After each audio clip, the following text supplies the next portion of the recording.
Until you make the unconscious conscious, it will direct your life and you will call it fate. These words from Carl Jung hold a mirror to our deepest truths, the ones we often avoid, yet desperately need to confront. Today, I want to take you on a journey not outward, but inward to uncover the truth that doesn't just inform your relationships, but transforms them. We live in a world where connection is easy, but true understanding is rare. Relationships suffer not because we lack love, but because we lack awareness of ourselves, of others, and of the silent forces that shape how we relate. Jung believed that personal growth begins with self-awareness, and in that awareness lies the key to more honest, fulfilling, and transformative relationships. So let's explore this truth, the one that lives in the shadows of your mind, and learn how bringing it into the light can heal the way you connect, communicate, and care. Self-awareness is the foundation of authentic connection. In the context of Carl Jung's philosophy, this idea holds profound meaning. Jung emphasized that much of our behavior is driven by unconscious forces, beliefs, fears, and patterns developed early in life. Without self-awareness, we bring these unconscious patterns into our relationships, often unknowingly repeating cycles that cause pain or confusion. We may project our unresolved issues onto others, misunderstand their intentions, or react emotionally without understanding why. This lack of awareness can create distance and dysfunction in even the most loving relationships. When we begin to cultivate self-awareness, we start to notice our thoughts, emotions, and reactions in a new light. We pause before we speak. We reflect before we judge. And we ask ourselves, why did I feel that way? What part of me was triggered? These small moments of mindfulness are the beginning of transformation. Instead of being controlled by our unconscious programming, we start to take responsibility for our actions. We begin to separate our inner experiences from the external behavior of others, which allows us to respond rather than react. In relationships, self-awareness fosters empathy and understanding. When we recognize our own emotional wounds, we become more compassionate toward the wounds of others. We realize that everyone carries unseen struggles, and this softens our interactions. We stop expecting others to fix us or fulfill us because we begin to understand that our emotional well-being is our own responsibility. This shift from external blame to internal reflection is a powerful turning point.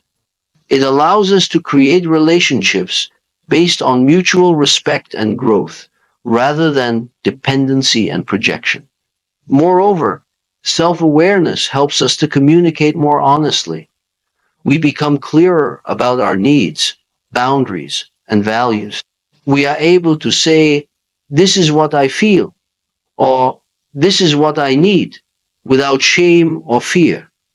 We stop playing emotional games or expecting others to read our minds. Instead, we approach conversations with authenticity, knowing that true connection only happens when we are seen and heard for who we really are. This level of honesty may feel uncomfortable at first, but it paves the way for deeper trust and intimacy. Jung's concept of individuation, the process of becoming the person you truly are, requires a lifetime of self-reflection and integration. It means facing the parts of ourselves we'd rather hide and bringing them into consciousness. In relationships, this journey of individuation is not only personal but relational. The more we know ourselves, the more we can relate to others with depth and integrity.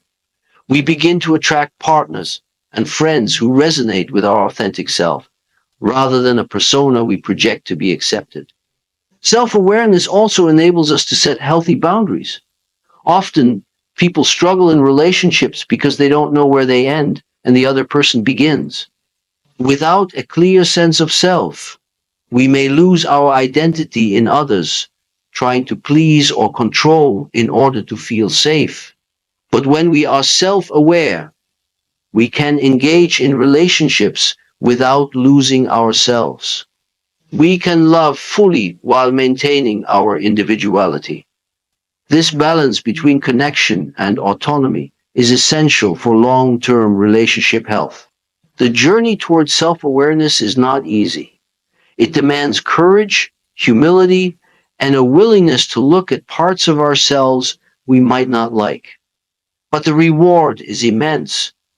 Stronger, more meaningful relationships rooted in truth rather than illusion. As Jung taught, when we become conscious of our inner world, we change the outer world. And nowhere is this more evident than in the way we love, listen, and live with others.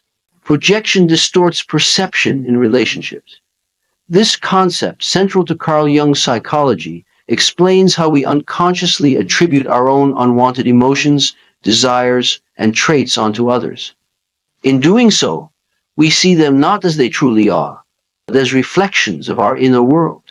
This creates a distorted lens through which we experience our relationships, often leading to misunderstanding, conflict, and emotional distance. Jung believed that projection is a natural psychological mechanism, but when left unchecked, it becomes a barrier to authentic connection. In the early stages of a relationship, projection can even feel intoxicating. We project our ideals, fantasies, and unmet needs onto the other person, believing they are everything we've ever wanted. But as time passes and reality emerges, we begin to see the person more clearly.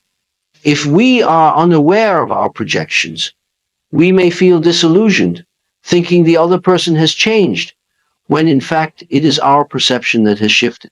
This is the moment many relationships start to unravel, not because of incompatibility, but because we fail to own the parts of ourselves we had unknowingly cast onto someone else. Projection is often rooted in unresolved emotions and experiences from our past. For example, if someone grew up feeling abandoned, they might project that fear onto their partner, interpreting harmless actions like needing space as signs of rejection. The partner becomes a screen onto which past wounds are replayed. This creates tension and confusion because the response is not truly about the present moment. It's a reaction to an unhealed part of the self. Until we become conscious of these projections, we remain trapped in a cycle of emotional reactivity that damages the trust and harmony in our relationships. Jung emphasized that recognizing our projections is a vital step in psychological growth. It requires us to turn inward and examine our reactions. When someone triggers us, instead of immediately blaming them, we can ask, what part of me is being reflected here? This question opens the door to self-inquiry and transformation. We start to see how our inner conflicts shape our outer reality.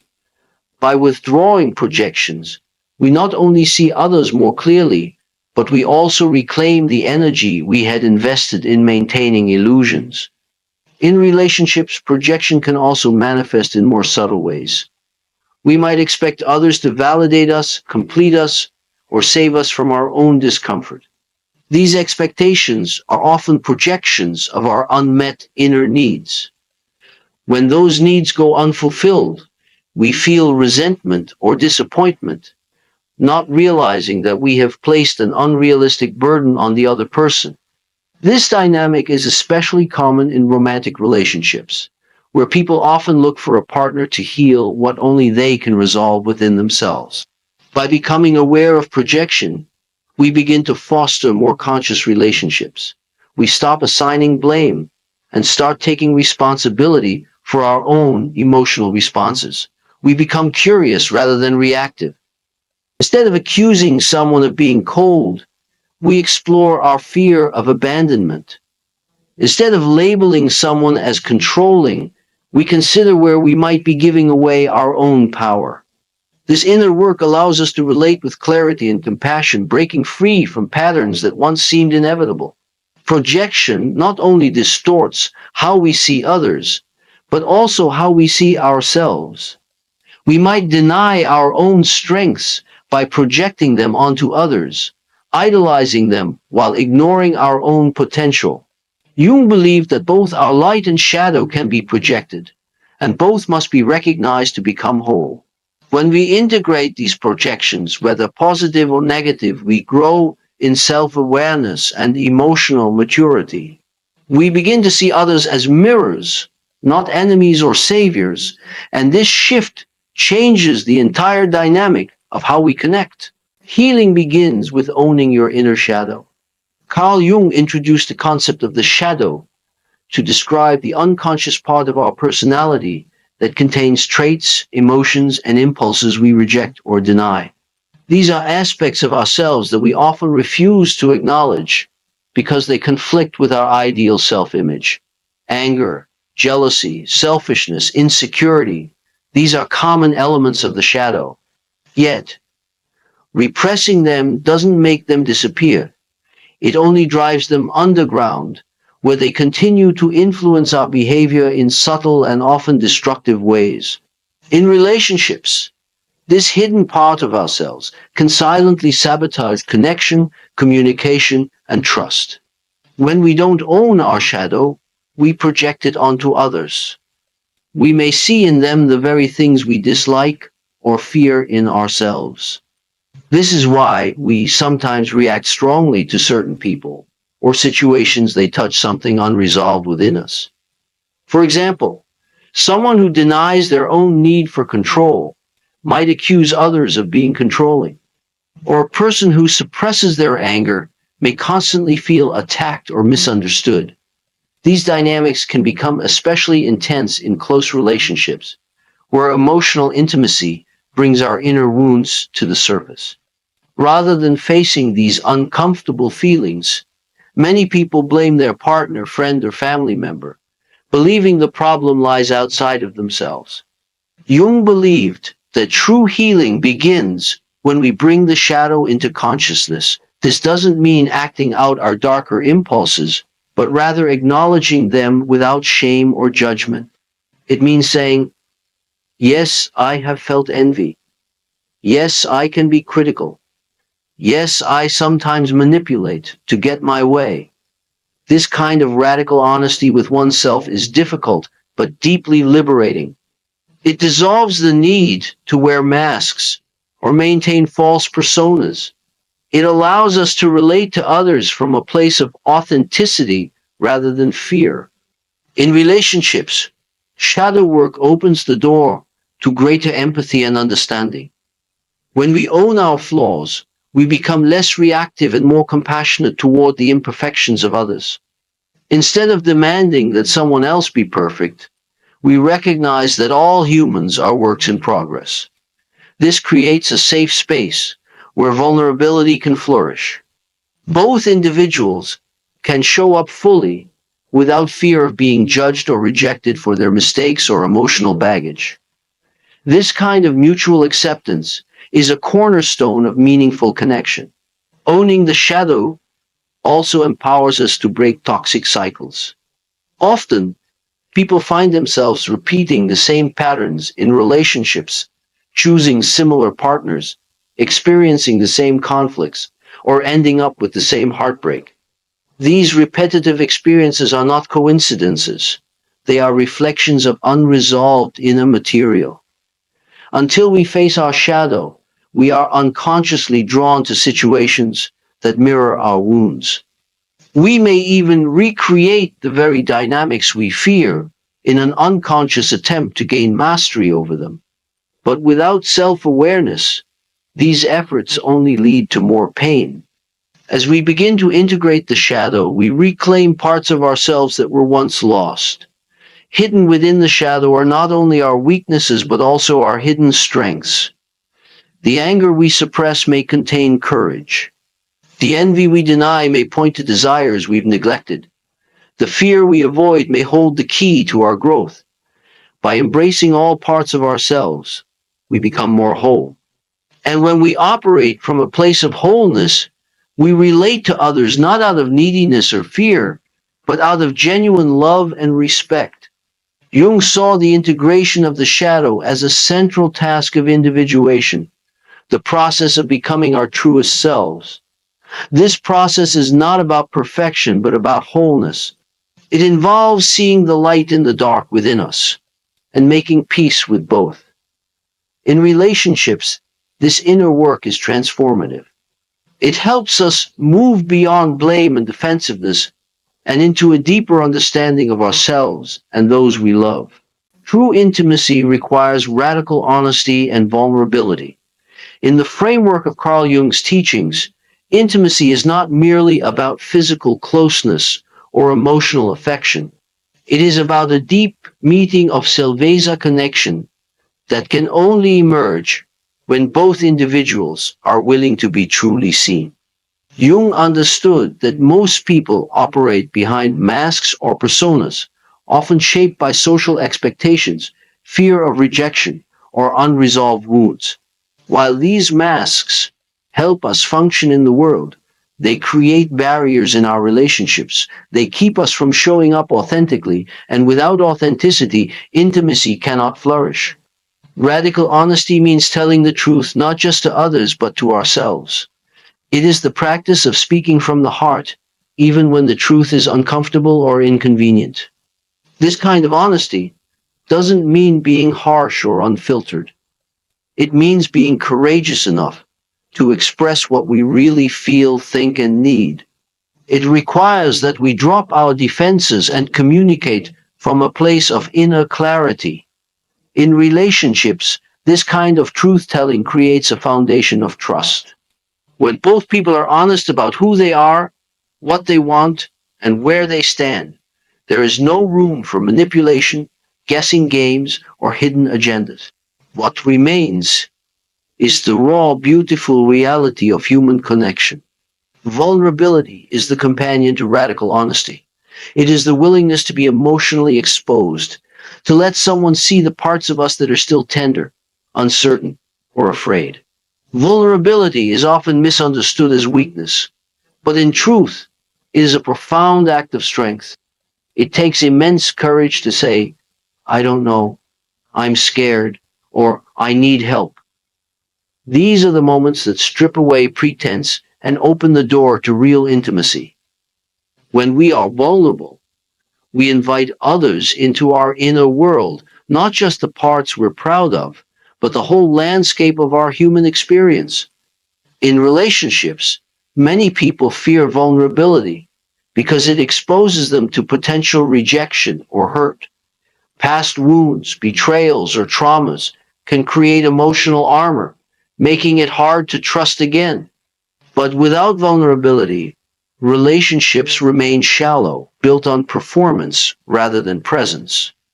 When we hide our truth to avoid discomfort, we may feel safer, but we also feel lonelier. The people closest to us can't connect with who we really are because we aren't letting them see us fully. And if they don't know the real us, even their love may feel hollow or incomplete. Jung believed that the path to wholeness involved confronting the parts of ourselves we'd rather avoid. This is equally true in relationships. When we hide our fears, suppress our needs, or pretend to be someone we're not, we block the very intimacy we crave. It is only when we bring our whole self, including our doubts, insecurities, and wounds, into the relationship that we allow others to meet us in a meaningful way. This doesn't mean spilling every thought or emotion indiscriminately, but rather being intentional and open with what matters most. Radical honesty and vulnerability also deepen communication. Conflicts become opportunities for understanding rather than power struggles. Instead of attacking or withdrawing, partners can say, this hurt me, or I felt abandoned, which invites empathy rather than defensiveness. These conversations, though difficult, become moments of healing and connection. They build resilience in the relationship because both people know they can face challenges together with openness and mutual respect. This level of honesty and vulnerability fosters a sacred kind of intimacy that is not based on perfection, but on presence.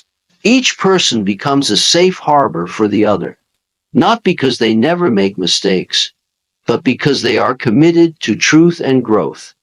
Jung taught that relationship is a crucible for transformation, And nowhere is this more evident than when two people meet each other fully